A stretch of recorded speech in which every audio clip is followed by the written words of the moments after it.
It's going to be big for us, not just tonight, but moving forward. He plays with a different energy at a different pace. Whether it's carving out second possessions, just hitting bodies, freeing up his teammates, and then his talk. All those things combined, they are intimidating at times, and they're impactful because it can change a game quickly. What did you think overall of the defensive communication? Did you see what you wanted? And you mentioned this morning you wanted to see the adjustment, the second effort, and things like that. How did you think the guys did? Overall, there's a lot to take from it. There's some good, there's some bad, a lot of teaching, but there were some good moments. And, I think they were trying to do the right thing. Was it perfect all the time? No. But overall, the effort was there. We were trying to be in the right spot, and we tried to cover for each other, oftentimes over-helping, but your heart's in the right place. So we're not going to leave our teammates on an island. We're going to bring help. In those situations, sometimes we just have to feel, is it too much or how much is necessary?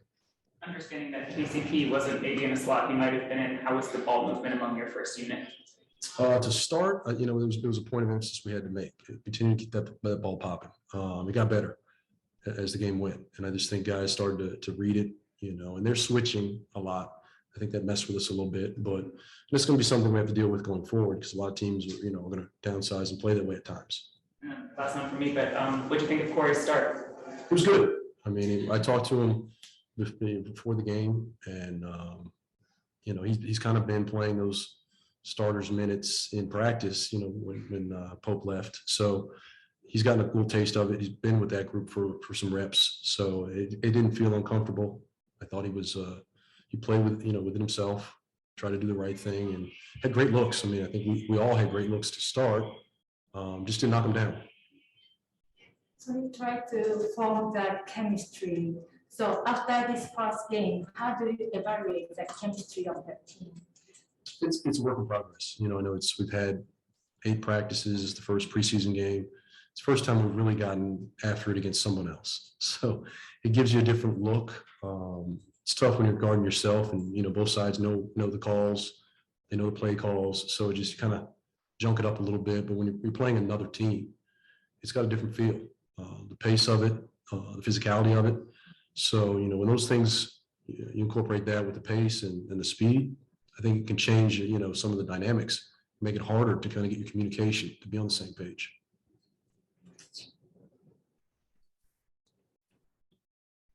I think that's it for in person. So we'll now go to Zoom. We'll start with Chris. Thanks, Kira.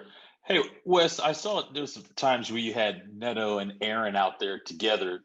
Were you incorporating them like that during camp? And what do you like about that combination in the backcourt? Yeah, we tried that quite a bit. I talked about both guys, and they're small in stature, but both of them are big in spirit, big in competitiveness, and to see them out there, they can play off each other. Either guy can handle and initiate. Both of them as secondary playmakers, so it gives us some flexibility with that unit. And defensively, they're going to get after it. So I don't really mind it. At times, teams going to make tough shots over them, but they're going to be in the right spot. They're going to try and give themselves a chance to defend the play.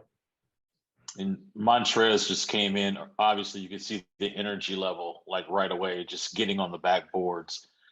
Besides him, is there other guys that kind of in camp that kind of just carried over what they were doing during camp? Yeah, I thought AG, Aaron was great. Anthony was great. Corey was good, and not necessarily in those game minutes, because you look at the box score and say, well, it doesn't add up, it doesn't equate. But when you sit back and watch, they did a lot of good things. I think that's carryover that we're looking to have. Appreciate it. Hmm? Chase. Hi, Wes. What did you think about the early chemistry you're seeing from Spencer Dinwiddie and Daniel Gafford on pick and rolls? It's a tough dynamic. Whether it's Brad or Spencer, both guys are dynamic downhill scorers. They can shoot the three off the bounce. They can play make, get downhill, score at the rim. And Daniel's athleticism puts a lot of pressure on that defense.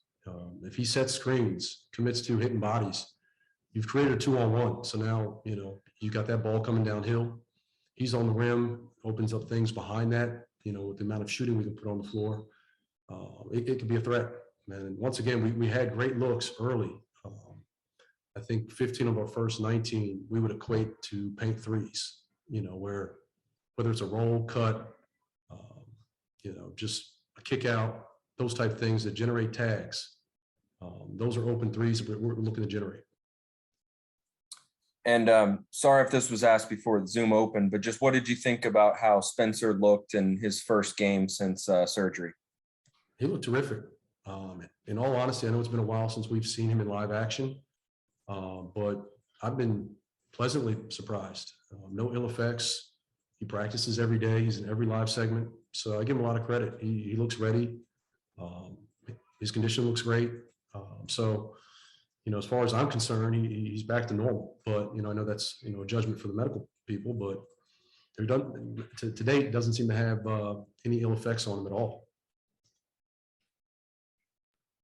Neil? Coach, obviously, fewer preseason games this season. You guys have, 3 days before the next one. How do you see the next few days of practice going? Do you envision, maybe another 2 a day? No, not at this point. I think it's important to take a good look at what we did, clean up some things. We still have to get up and down a bit, stay competitive, stay ready, but also build on tonight. What can we add? What can we learn from this?